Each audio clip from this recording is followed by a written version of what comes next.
சந்து அந்த நாளும் வழக்கம் போல நகரத்தின் மையச் சாலையில் மெதுவாக நடந்து கொண்டிருந்தான். சுற்றிலும் மக்கள் கூட்டம், வாகனங்களின் சத்தம், கடைகளின் விளம்பரக் குரல்கள் எல்லாமே அவன் காதில் விழுந்தாலும் அவன் மனசு எங்கோ வேறொரு இடத்தில் இருந்தது. கையில் இருந்த சிறிய துணிப்பையில் சில நாணயங்கள் மட்டும். அவைதான் இன்று அவன் ஊரின் குழந்தைகளுக்கான சந்தோஷத்தின் அளவு. என்ன வாங்கலாம் நினைத்தபடியே ஒரு ஸ்நாக்ஸ் கடையின் முன் நின்றான். அந்த கடையில் இருந்து வரும் எண்ணெய் வாசனையும் பொரித்த வடை சத்தமும் அவன் நினைவுகளை தூண்டியது. தன் சிறுவயசில் அம்மா கையில் கொடுத்த முதல் பாக்கெட்டும் அதை பகிர்ந்து சாப்பிட்ட நண்பர்களின் சிரிப்பும் அவன் மனசுக்குள்ளே மின்னலாக வந்து போனது. அவன் கடை முன் நின்று உள்ளே பார்த்தான். கண்ணாடி பெட்டிக்குள் சிப்ஸ், பிஸ்கட், மிட்டாய், சாக்லேட் எல்லாம் அடுக்கி வைத்திருந்தாங்க. அவனுக்கு தன்னுக்காக எதுவும் வாங்கணும்னு தோணல. இந்த குழந்தைகளுக்கு எது பிடிக்கும் நின்னுதான் அவன் மனசு கேட்டது. ஊர்ல இருக்கிற அந்த பிள்ளைகள், காலில் செருப்பு இல்லாம ஓடுறவங்க, தூசி படிந்த முகத்தோட சிரிக்கிறவங்க, அவனை பார்த்தாலே சந்து அண்ணா இன்னும் ஓடி வர்றவங்க எல்லாருடைய முகமும் அவன் கண்ணுக்கு முன்னாடி வந்து நின்னது. அந்த சிரிப்புக்காக தான் அவன் இத்தனை தூரம் வந்திருந்தான். கடைக்காரர் என்ன சார் வேணும் கேட்டதும் சந்து சிறு நிமிஷம் அமைதியா நின்றான். பிறகு மெதுவா சொன்னான், குழந்தைகளுக்கு சின்ன சின்ன பாக்கெட் ஸ்நாக்ஸ் கொஞ்சம். அவன் சொன்ன வார்த்தையிலே ஒரு தனி அன்பு இருந்தது. கடைக்காரர் சில பாக்கெட்டுகளை எடுத்து கொடுக்க சந்து ஒவ்வொன்றையும் கவனமா பார்த்தான். சுவை மட்டும் இல்ல, அளவு, விலை எல்லாமே கணக்கு போட்டான். அவன் கையில் இருந்த பணம் அதிகம் இல்ல, ஆனாலும் அந்த பணத்திலேயே அதிக சிரிப்பை வாங்கணும்னு அவன் மனசு நினைத்தது. பாக்கெட்டுகளை துணிப்பையில் போடும்போது அவன் உள்ளுக்குள்ளே ஒரு மென்மையான சந்தோஷம் வந்தது. தன் வாழ்க்கையில் எவ்வளவு பிரச்சனை இருந்தாலும் இந்த சின்ன சந்தோஷத்தை யாரும் அவனிடமிருந்து பறிக்க முடியாது. நகரத்தின் அந்த நெரிசல் சாலையில் எல்லாரும் தங்களுக்காக ஓடிக்கொண்டிருக்க சந்து மட்டும் பிறருக்காக ஒரு சிறிய சந்தோஷத்தை சுமந்து கொண்டிருந்தான். அவன் காலடி மெதுவாக நகர்ந்தது. ஆனாலும் அவன் மனசு ஏற்கனவே ஊருக்கு போயிருந்தது. அந்த குழந்தைகள் ஸ்நாக்ஸ் பாக்கெட்டை கிழிக்கும் சத்தத்தையும் இது உனக்குன்னு பகிர்ந்து கொள்ளும் சிரிப்பையும் அவன் மனக்கண்ணால் பார்த்து கொண்டே நடந்தான். அந்த யோசனை குழந்தைகளுக்கு ஒரு புதிய உலகம் மாதிரி தோணிச்சு. அப்படின்னா நாங்க இரண்டையும் செய்ய முடியுமா இன்னும் ஒருத்தன் சந்தோஷத்தோட கேட்டான். சந்து சிரிச்சுக்கிட்டே, முடியும், ஆனா முயற்சி வேணும். நான் உங்களை விட்டுட மாட்டேன். பள்ளிக்கு சேர்க்க உதவி செய்கிறேன், புத்தகம் வாங்கித் தர்றேன், தேவையான இடத்தில் பேசித் தர்றேன். அந்த வார்த்தைகள் அவங்களுக்கு ஒரு பெரிய நம்பிக்கையா இருந்தது.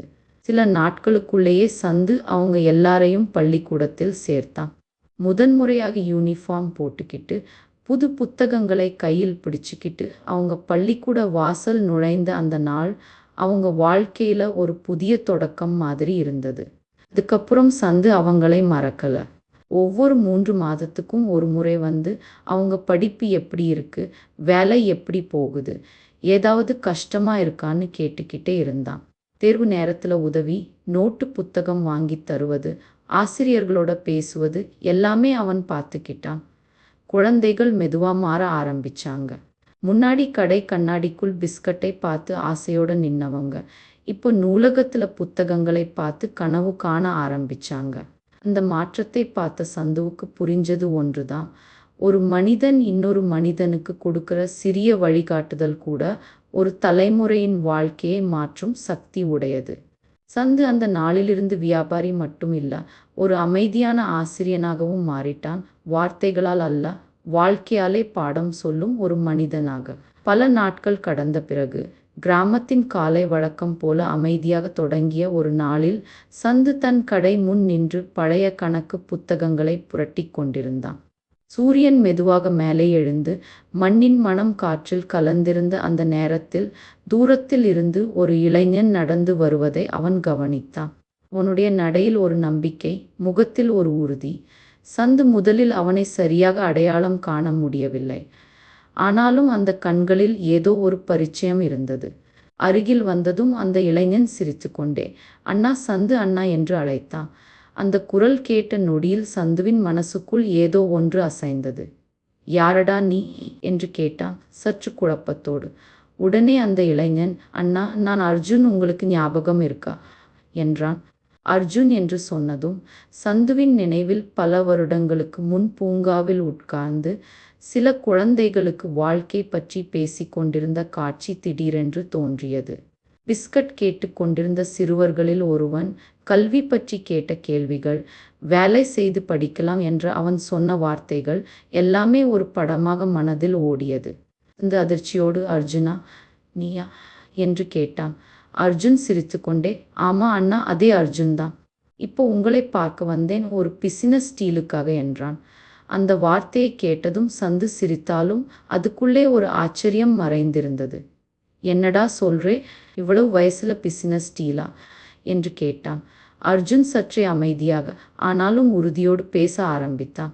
அண்ணா, நீங்க தான் எங்களுக்கு சொல்லி கொடுத்தீங்க, படிச்சாதான் வாழ்க்கை மாறும், வேலை செஞ்சாதான் சுயமரியாதை வரும். நான் பள்ளிக்கூடம் போனேன், மாலையில் வேலை பார்த்தேன். ஆரம்பத்தில் சின்ன சின்ன வேலைதான். பிறகு ஒரு இனிப்பு கடையில் கிரவுண்ட் பர்ஃபி செய்வது கற்றுக்கிட்டேன். இப்போ நான் என் சொந்தமாகவே கிரவுண்ட் பர்ஃபி தயாரிக்கிறேன். நல்ல குவாலிட்டி, சுத்தமான முறையில். அதை உங்கள் கிராமத்தில் உள்ள கடைகளுக்கு சப்ளை பண்ணலாம்னு வந்தேன். அவன் பேசிக்கொண்டிருக்கும் போது சந்துவின் கண்கள் மெதுவாக ஈரமாயின. அவனுக்கு முன்னாடி நின்றது ஒரு குழந்தை இல்லை, ஒரு பொறுப்புள்ள இளைஞன், தன் கால்களில் தானே நின்று பேசும் ஒரு மனிதன். அர்ஜுனா, நீ இதெல்லாம் செய்யற அளவுக்கு வளர்ந்துட்டியா என்று சந்து மெதுவாக கேட்டான். அர்ஜுன் சிரித்து கொண்டே, அண்ணா, நீங்க தான் மறந்துட்டீங்களா? நான் தான் நீங்க பூங்காவில் சொல்லி கொடுத்த அந்த பையன். EARN அண்ட் லேஞ்சன்னு நீங்க சொன்ன வார்த்தை இன்னும் என் மனசுல இருக்கு. அதனால தான் இப்போ உங்களை தேடி வந்தேன். முதல்ல என் ப்ராடக்டை உங்க கிராமத்துல இன்ட்ரடியூஸ் பண்ணணும்னு நினைச்சேன். அந்த வார்த்தைகள் சந்துவின் மனசை நெகிழ வைத்தது. அவன் வாழ்க்கையில் பல பேருக்கு உதவி செய்திருந்தாலும் இப்படி நேரா வந்து நீங்க தான் என் வாழ்க்கை மாற காரணம்னு சொன்னது இதுவே முதல் முறை. சந்து அவனை உடனே கிராமத்துல இருக்கிற கடைக்காரரிடம் அழைத்து சென்றான். வழியிலே நடக்கும்போது சந்து மனசுக்குள்ளே ஒரு பெருமை கலந்த சந்தோஷம் இருந்தது. நான் செய்தது பெரிய உதவி இல்ல, சின்ன வார்த்தை தான். ஆனா அந்த வார்த்தை ஒருத்தனோட முழு வாழ்க்கையே மாற்றி இருக்கேன்னு அவன் நினைத்து கொண்டான். கடைக்காரரிடம் அர்ஜுன் தன் கிரவுண்ட் பர்ஃபியை காட்டி குவாலிட்டி பத்தி சொன்னான். விலை, சப்ளை எல்லாம் விவரிச்சான். கடைக்காரரும் சுவைத்து பார்த்து, ரொம்ப நல்லா இருக்கு, ரெகுலரா சப்ளை பண்ணினா வாங்குறேன்னு சொன்னான். அந்த நொடியில் சந்துவின் முகத்தில் ஒரு அமைதியான புன்னகை பிறந்தது.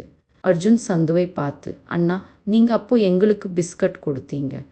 ஆனா அதைவிட பெரிய விஷயம், நம்பிக்கை கொடுத்தீங்க. அந்த நம்பிக்கை தான் இப்போ என்னை இங்கு கொண்டு வந்தது என்றான். அந்த வார்த்தைகள் சந்துவின் உள்ளுக்குள் ஆழமாக இறங்கினான். அவன் புரிந்து கொண்டான், ஒன்று,